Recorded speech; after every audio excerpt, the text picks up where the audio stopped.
It was early on a crisp, cold morning in Zürich when Rabbi Abraham Grünbaum's life was tragically cut short.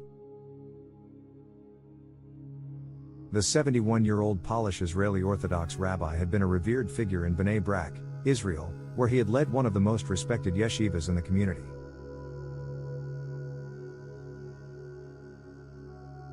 His life was dedicated to the study of Torah and the teaching of generations of students, instilling in them a deep reverence for tradition and faith.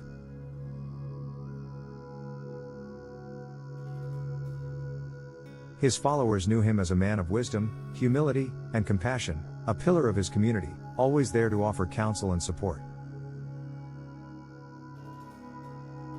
Rabbi Grünbaum had traveled to Switzerland for a brief visit, planning to attend a prayer session and meet with fellow religious leaders.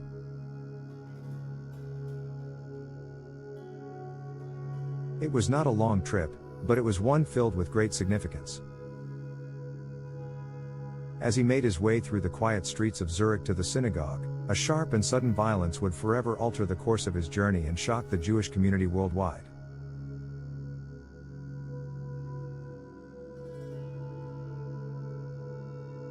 Rabbi Grünbaum had been walking near the city center when he was ambushed by a group of attackers, their identities and motives unclear. The assailants, whose faces were obscured, struck quickly and with precision. Witnesses reported hearing shouting, followed by the unmistakable sound of gunshots. Within moments, the rabbi was lying motionless on the cobblestone streets, a pool of blood slowly spreading beneath him. His body was later found by a passerby, who immediately called the authorities.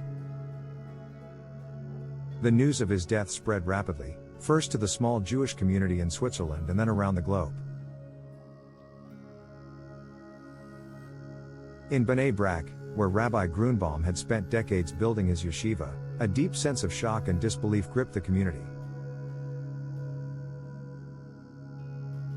His death was incomprehensible to those who had known him as a father figure, a man whose life had been solely dedicated to the pursuit of spiritual and intellectual excellence.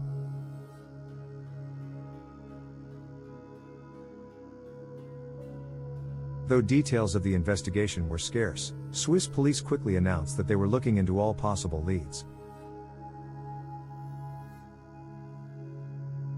Authorities were aware of Rabbi Grünbaum's reputation, and many suspected that his murder might be connected to recent tensions involving right-wing extremist groups in Europe.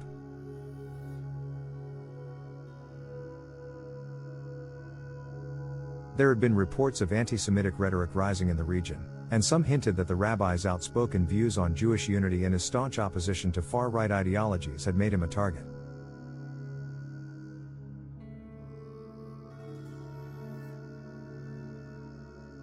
Despite early speculation, however, no arrests were made in connection with the murder. The case grew colder with each passing week, and questions about the true motive behind the killing lingered in the air. Was it the work of a radical group? Or was there something more personal involved? Theories and rumors swirled, but no definitive answers were forthcoming. Rabbi Grünbaum had lived through tumultuous periods in history. Born in Poland before the Second World War, he had survived the Holocaust, witnessing the horrors of the Shoah that had claimed the lives of his family and countless others.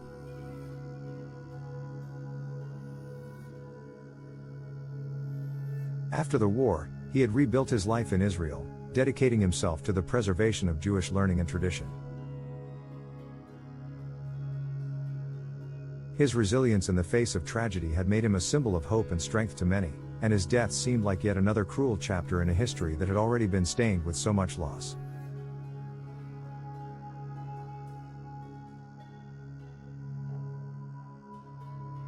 As the investigation continued, the Jewish world mourned.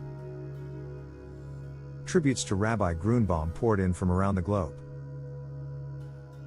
Leaders from various Jewish communities, from Jerusalem to New York to Zurich, expressed their grief and disbelief. Statements were issued by religious organizations, politicians, and academics, all praising his lifelong commitment to Torah and the Jewish people.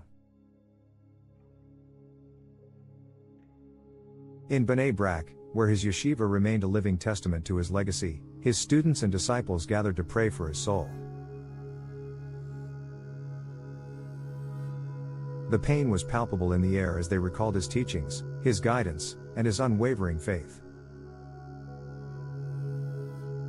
To them, Rabbi Grünbaum had been more than a leader, he had been a spiritual father who had shaped their lives in profound ways. They could not imagine a world without him. In the weeks following his death, the authorities in Switzerland struggled to make headway in the case. While they continued to explore potential links to right-wing extremist factions, no concrete evidence surfaced. The attack on Rabbi Grünbaum seemed to be one in a series of rising incidents targeting Jewish figures across Europe, but this one stood out for its brutality and the coldness with which it was executed.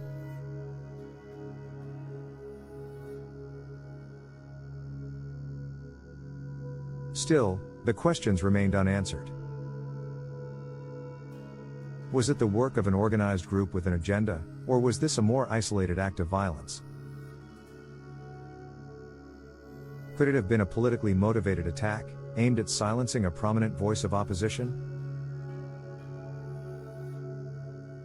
Or was it something more personal, hidden behind layers of secrecy and mistrust? For the Grünbaum family, the pain of the loss was unbearable. They had lost a father, a mentor, and a hero. His children, who had followed in his footsteps in the study and teaching of Torah, struggled to comprehend the magnitude of the loss. They took solace in the teachings he had passed on to them, teachings that would live on through their own work, through the yeshiva, and through the countless lives he had touched.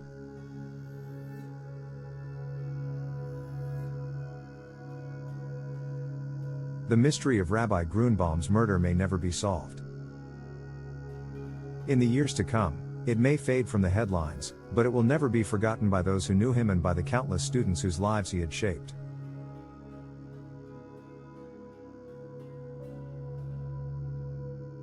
His legacy, one of unwavering faith, dedication to Jewish education, and a commitment to standing against hatred and intolerance, will continue to guide those who walk the path he had blazed.